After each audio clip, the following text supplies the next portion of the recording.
Can you treat cortisol naturally? If you've been following along with the podcast, we've been doing a cortisol series. So we've talked about signs of high cortisol, low cortisol, how to test cortisol. Today we're going into what do you actually do about it if yours is out of balance, especially if you are a busy working professional woman. You don't want to miss this episode. Welcome to She's Healthy, a podcast for ambitious women on their journey to become the healthiest version of themselves. I'm your host, Lori Aikman.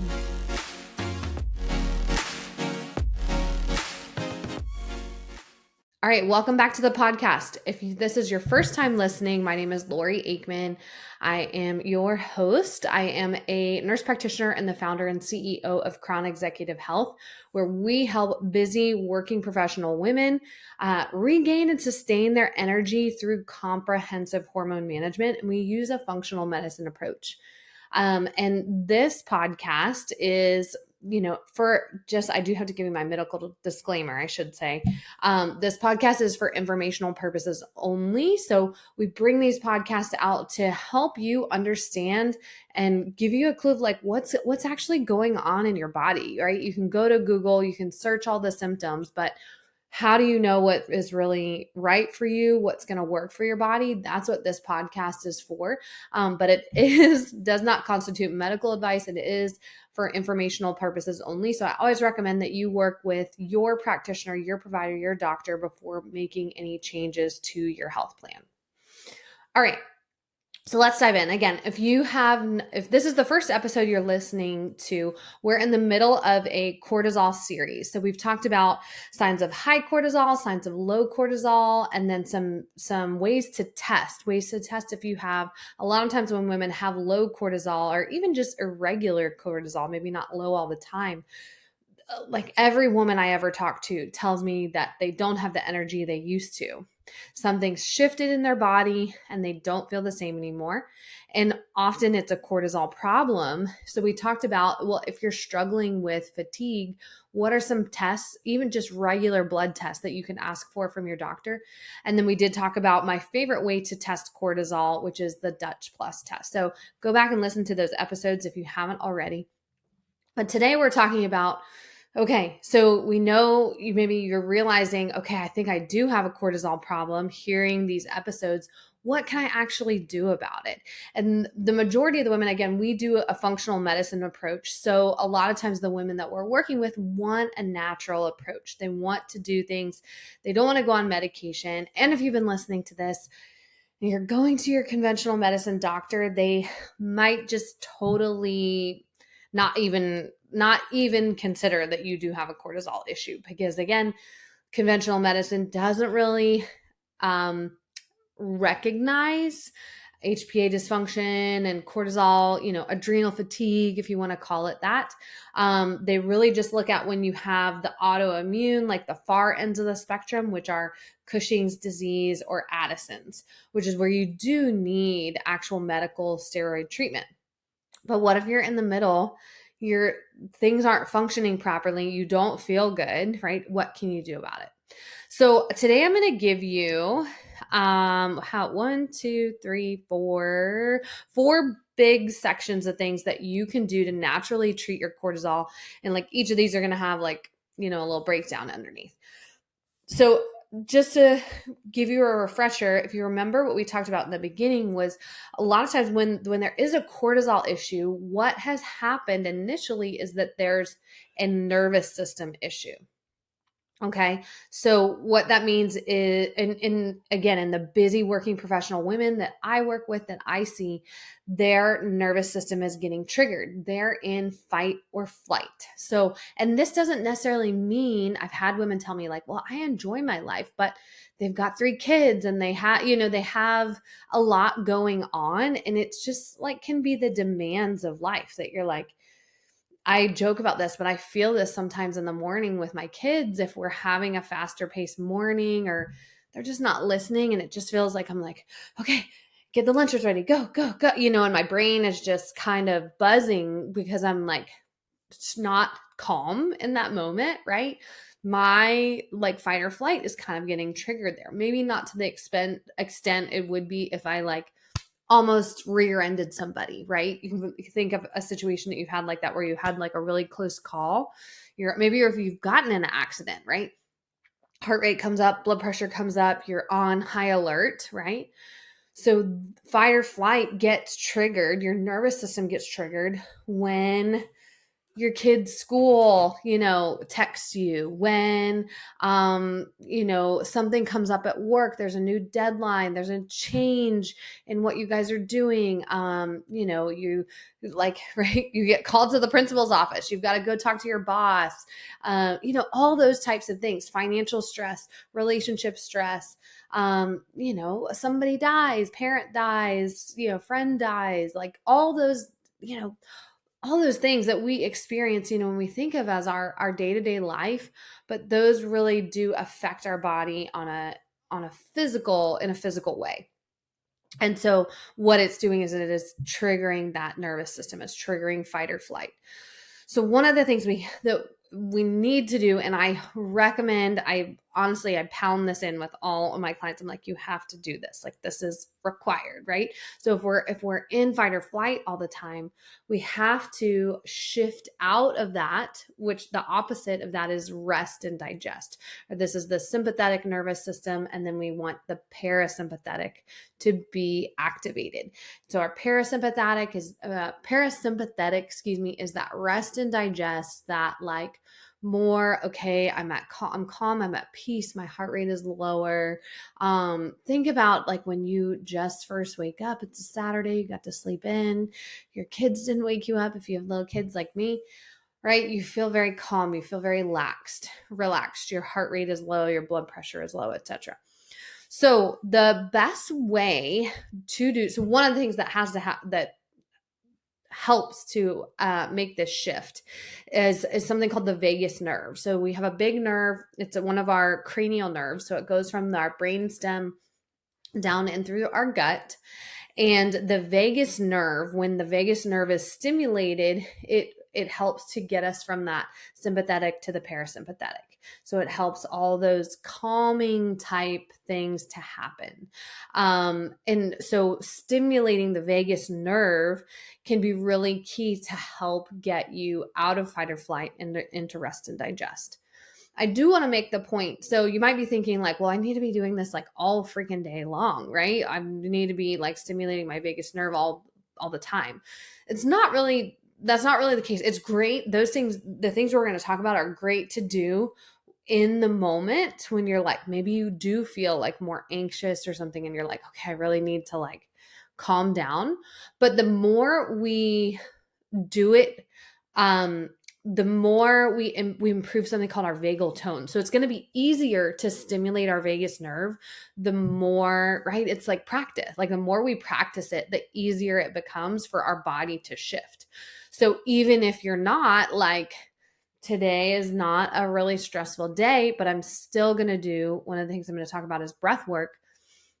Because then in the times when my body is super under stress and I need to be able to shift, it's easier for my body to do it. So I just want to make that point, that it's not just like a rescue type thing. These things can be used as a rescue type, but we want to be doing them every day. So I'm not going to go too into detail.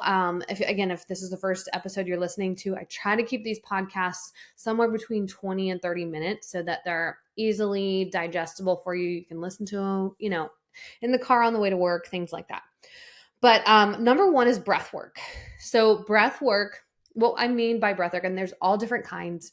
You can go Google, there's all different methods, and you can find one that works for you, right? It's like I like this coach better than that coach, or this teacher, yoga teacher better than that yoga teacher. Like find your flavor, right?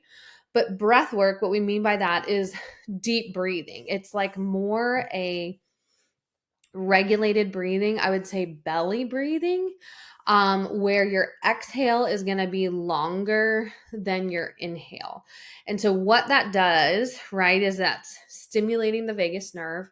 It's sending the signal to the brain to go, okay, slow down, slow down. So I know for me, when I just, first couple breaths, I typically realize like how much tension there is in my body. And my body just naturally goes like, okay, I can calm down. Right. And for me, I can feel my heart rate, my heart rate slowing down, my blood pressure decreasing, things like that. So this is, again, there's all kinds of ways to do it. There's box breathing, which is the 444. There's like all these different, numbers, like 879, I want to say, or I'm thinking of the numbers wrong, but just like all these different methods of like, okay, well, you inhale and then you hold and then you exhale.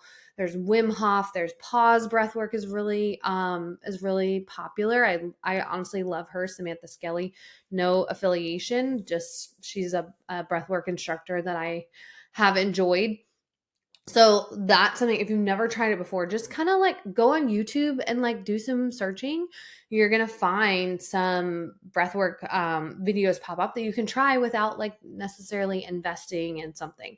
But if you do get the opportunity to do breathwork with somebody like virtually or maybe in person, I think that can be even more powerful than doing a recorded video. So anyways, then number 2 on there is cold plunging, right? So cold plunging is so popular, right? It's so in. I feel like maybe just the world that I live in, I see it's kind of, I haven't seen it as much, but like last year, like everybody was posting their like, my morning routine, I do my cold plunge, blah, blah, blah. Well, cold plunging, it has a lot of benefits, but one of the benefits it does is it triggers that vagus nerve, right? So it's going to get us to go from that, and that's when you got to stay in for a certain period of time. And I've heard that too, like people, you'll hear a lot of people say like you kind of go through that initial like, oh my god, it's cold, it's cold, it's cold, and then you hit that like part where you calm down and your body kind of acclimates, and you're really like stepping into that vagal nerve stimulation where everything is very, and I think a lot of endorphins are released, things like that. I don't know all the science behind it. I did do a podcast episode with Body FX, so maybe I should link that in the comments so you guys can go back and watch that. But cold plunging is a great way. This is going to sound funny. Number 3 is humming or chanting. So I always give the example, if you've ever been to a yoga class where they chant, where they do like om at the end, it's that vibration. Or think if you're humming, it's that you want to be doing it very loud, not just like under your breath, right? It's like from your belly, where there's a lot of vibration going on in the neck. What's that doing? Okay, remember that vagus nerve runs down, next to your spinal column and is going to, from the brainstem down into the gut, and it's going to stimulate that vagus nerve. So humming or chanting, this one's going to sound weird, but same principle, is actually gargling water. And again, this isn't just like, oh, it's really vigorously gargling water where like the water would probably be like falling out of your mouth, right? And that again is just that vibration is stimulating that vagus nerve. And then finally, there's other ones out there. If you Google, they'll say like prayer and meditation and da da da da. For me, I put the ones that are like most, to me, like most strong, like easiest to do quickly and like get the effect. But the other one would be snuggling. I know there's a funny way to say it, but basically this can be snuggling a pet, snuggling a child, snuggling a loved one, having sex, like just when we are, okay, so oxytocin, have you heard of that, called the cuddle hormone? So think about when women have babies and they're breastfeeding, oxytocin is stimulated, but it's like this love, this like connection hormone. And so same thing it doesn't necessarily have to be an intimate moment, can be when you're watching like a really feel good movie. Are you addicted to rom-coms, right? It's stimulating oxytocin release when that moment happens, when, the guy and girl come together. So what is happening in that situation is that oxytocin is being stimulated and we're getting out of that fight or flight, and that more rest and digest is being stimulated. So what have we said? That was like 5 ways that you can regulate the nervous system. So, number two, like our big sections, is going to be regulating your circadian rhythm. Okay. So just a refresher, if you're like, okay, I've like heard of that, but I don't know what it means. So basically our body has a normal like sleep wake cycle, right? If you took away, if we lived before electricity, you took away, all our lights and electricity and stuff like that, we would generally like fall asleep, go to bed at night, a little bit after the sun sets, and we would wake up with sunrise in the morning. It's how our bodies are designed. And we literally have glands in our body that respond to sunlight. So regulating, kind of syncing with your body's normal pattern is a great way to help lower cortisol levels, because when we're out of that normal pattern, think about when you like, did you pull an all-nighter in college ever or something like that? Or shoot, you have babies and you're up in the middle of the night, right? You're so dysregulated. I've been like had bad nights with my kids where we're up for hours and I just like feel sick in the morning because I'm just so tired, right? That is when we're doing that all the time, we're it's like a state of stress for our body, right? And that cortisol is being stimulated because our body is under the stress of not being on a normal schedule, not sleeping. So there's a couple things that you can do. I'm giving you 5 things again today to regulate your circadian rhythm, to kind of sync with your body's natural circadian rhythm. So one is waking up around the same time every day. I know, a shout out to my shift workers. I worked night shift in the hospital for quite a few years. So I understand sometimes there's circumstances that don't allow for this. But as best as you can, control your schedule. I just want to check the time. As best as you can regulate your schedule, you want to wake up around the same time every day. It just becomes easier. Like, have you ever done that? Like where you're like, oh, sometimes I even wake up without my alarm because my body is just used to this schedule, right? So as much as we can sync that up with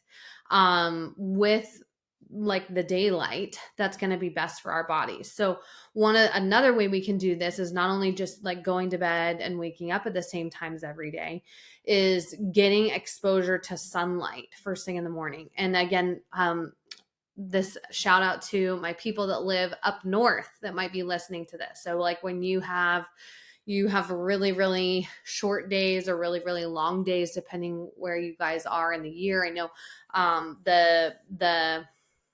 what am I trying to say? Like the sad lamps, the light exposure, things like that can be really handy with this.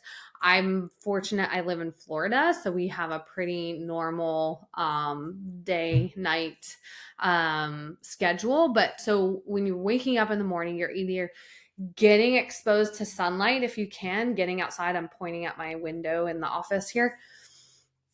Or if it's where you live somewhere where you aren't able to get sunlight first thing in the morning, it's still dark outside, maybe getting something like that, getting one of those lights that allows you to mimic that sun exposure first thing in the morning is a great way to help regulate your circadian rhythm.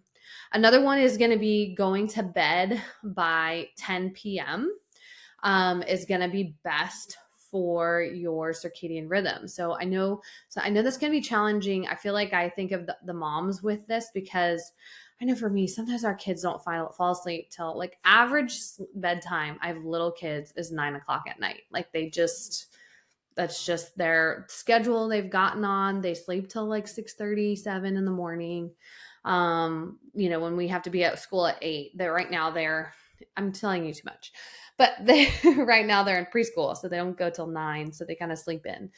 But I know when they go to bed, right, sometimes it's like you just want to stay up and like have that downtime and have that alone time.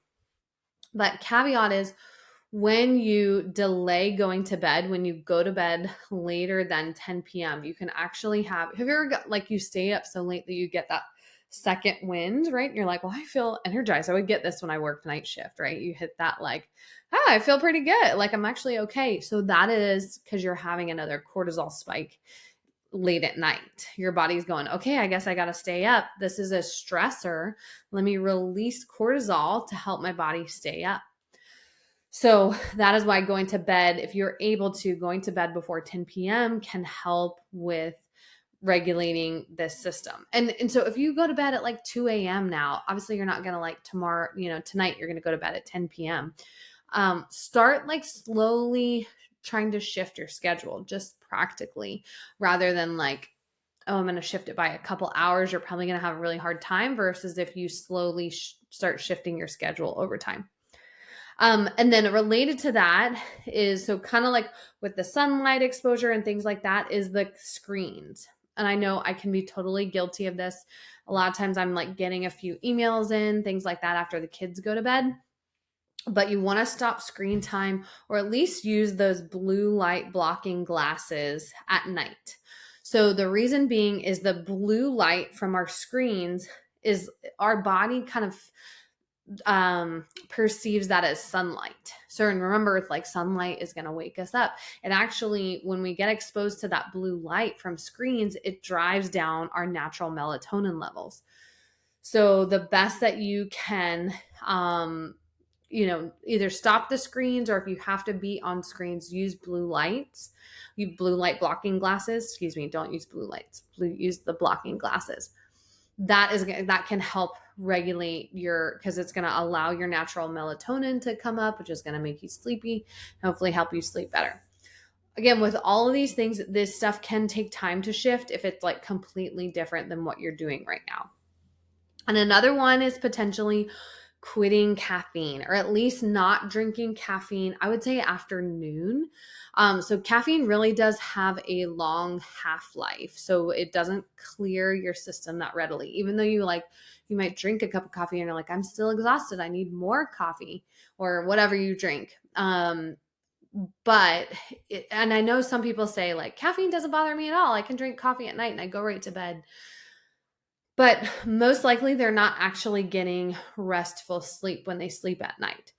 So sometimes my clients will quit caffeine altogether, and it takes a little bit, sometimes it can take a little bit to like come off of it, and you kind of have that like caffeine hangover for a little while. But most of them report that they have more energy after they quit they're drinking the caffeine for the energy. And then they actually find they have more energy when they aren't drinking caffeine anymore, because they're allowing their body to do what it's supposed to do naturally. So maybe quit caffeine. If not, maybe at least just limit it to the morning time and see if that helps your sleep and your energy. All right, I'm going to try to go quickly on these next two because I don't know. Oh, I'm already almost 23 minutes in. Okay. So the number 3 is going to be regulating our blood sugar. So if you haven't heard any of my podcast episodes before, we talk about blood sugar a lot and the hormone regulation and just how those are related and weight gain. But when so basically you might be thinking, not even aware of blood sugar, especially if you're like not diabetic, right? You might just think, well, people who have diabetes have a blood sugar problem. But actually what we find, and I see this in nearly every single one of the patients that I've worked with over the last, going on 3 years now in our practice,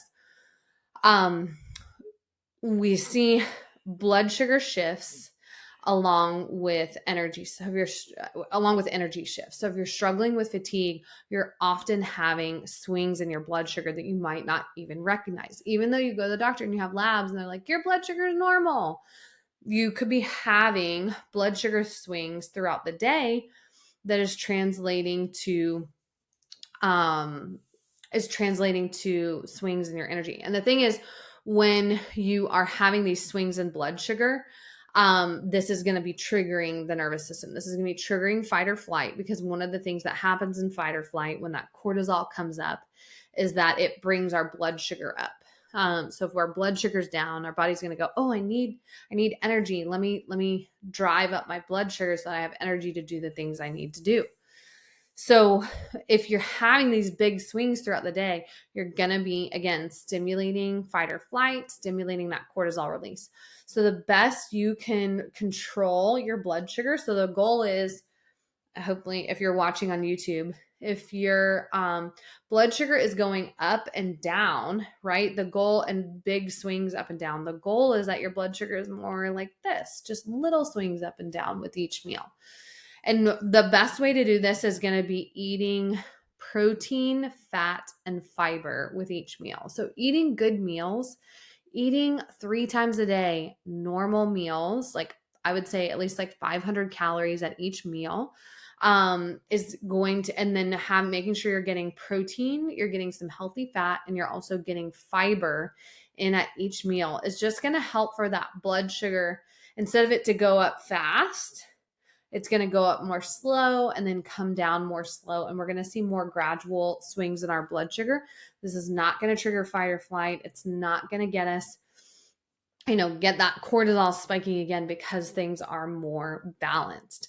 Of course, this is like, we could do a whole nother podcast on protein, fat, and fiber at your meals. So that just quick overview. If you haven't listened to other podcasts that I've done before on like ways to lose weight, typically we're talking about balancing your blood sugar. So go back and check one of those episodes out. There is also some evidence of doing something called carb cycling to help regulate your cortisol levels. So that is when it can help regulate our cortisol and help regulate our melatonin. I'm not going to go into the science too much, but it would be eating like little or no carbs at breakfast, a small amount, like maybe half a cup at lunch of carbs, and then maybe like 3/4. And this is going to depend on if you're somebody who has a higher blood sugar, needs to lose weight, things like that. But basically starting your day off with a little bit of carbs, and then your carb amount increasing throughout the day so that you're eating your largest amount of carbs before dinner. And then you're not just eating carbs. So this isn't like eating cookies, or of course, I mean, I don't need to say that. I feel like if you're listening to this podcast, but this is like eating potatoes. This is eating like a complex carbohydrate, a good amount at dinner, can help to bring down cortisol levels in the evening. And I notice a lot of times with my patients, they sleep better when they're eating a little bit of carbs and complex carbs that are going to digest slowly overnight. They actually sleep better, and that's going to help regulate their cortisol levels. Okay, and then finally, I'm going to just quickly overview. So then the last thing you can do, so the first one was regulate the nervous system. Second one was regulate like your circadian rhythm, sync with your circadian rhythm. The third one was controlling your blood sugar. And the fourth one is going to be treating the root cause. So we talked about all of this. So fight or flight is getting triggered. It can be stress. It can be sleep, all these. So when we control all those other things, say we're regulating our nervous system, we're getting good rest, we're syncing with our circadian rhythm, and we're controlling our blood sugar, but we're still having issues, we've got to look at, the functional medicine approach. We've got to look at root cause. So there's 2 other things that can be affecting cortisol levels. It's inflammation and infections. So inflammation, I would say the biggest source of inflammation for most people is diet. It's processed foods, seed oils, like things like that. Can be triggering inflammation. And like, this is so hard because it really is hard. You feel like you have to cook from scratch every meal in order to avoid a lot of the crap that's in our food today. Like if you just go to the grocery store, if you're in the Southeast, you go to Publix and you buy what's on BOGO, you're getting a lot of processed stuff a lot of times. And basically those things can be triggering inflammation in the body. So this is where, and again, what my recommendation is you control all the other things first. And when all those other big pieces are controlled and you're still having a cortisol issue, then we go in. This is like then that next step. Okay, do we need to be eating organic? Do we need to, remove food sensitivities? Do we need to, get rid of processed food? I recommend minimizing your processed food intake no matter what, but like there's like a certain degree, where you're like, oh, shoot, I have to make my own salad dressing. It can get to that next level where it does take a lot of effort to remove all that stuff. So that would be inflammation, kind of generally. Then the other one is infections. So you could have an infection that's causing causing the nervous system again to be triggered, and cortisol levels. So sometimes I do gut testing with clients and I see a ton of bacterial overgrowth in the gut, sometimes parasite infections, sometimes yeast infection in the gut. And so it's basically like these infections that are there that we just kind of, you're like, well, I have gas, I have bloating, I have diarrhea after I eat this. We kind of live with these symptoms, but they're really caused by an organism that's in our body that when we get rid of it, we don't even realize that like it was causing so many problems. So gut infections, I always think of a friend, her husband had like some issues going on in his teeth. They were trying to figure out where his inflammation was coming from. And he actually ended up he did thermography, and they found he actually had some infected teeth that was causing inflammation in his body and driving up like inflammatory markers on his blood work. And then another one, I talked to a woman about this yesterday, is having a foreign body. If you've had surgery, things like that sometimes can be causing inflammation, causing infection in the body where your nervous system is triggered, your immune system is triggered. So those again are like, if you listen to this episode and you're like, okay, so what do I do? What do I start with? Like, start with step one. Regulate your nervous system first, then work on your sleep, or maybe, if sleep's easier to work on the nervous system, like start with those basics first before you worry about like, do I have a foreign body or something like that? Or gut infection. Like we've got to start with those big, I call those foundational pieces. When I work with my patients and my clients, I kind of talk about it like as a pyramid, like order of importance. That nervous system regulation is going to be first, sleep, things like that, blood sugar, and then we can go on to those more targeted things up top. So I feel like I was like just talking really fast, and there was a lot to put in this episode. So I hope this was helpful for you. Again, as always, I would love to hear your comments. If you're watching on YouTube, you can comment, below. If you are listening on one of the podcast platforms, you can always take a screenshot, tag me on Instagram. I'm at Lori Aikman. And if you haven't already, so we put out a new freebie. It's a little mini series it's called the Essential Energy Shift. And it's talking about how you can shift your energy with 3 simple steps to do the things that you can do at home. So especially if you are a busy working professional woman, you have a lot on your plate, like you need easy things. These are literally things that you can easily do at home. I'm going to put the link in the comments below. You can just click on the link. You'll get access to that free video series. It's 5 short videos. I think the longest one is 15 minutes. And then you also get a little companion guide. And then we give you some other freebie stuff too. So definitely check that out. If you're struggling with fatigue, you're struggling with energy levels, you don't want to miss it. All right. I'll see you in the next episode for our last video in the cortisol series.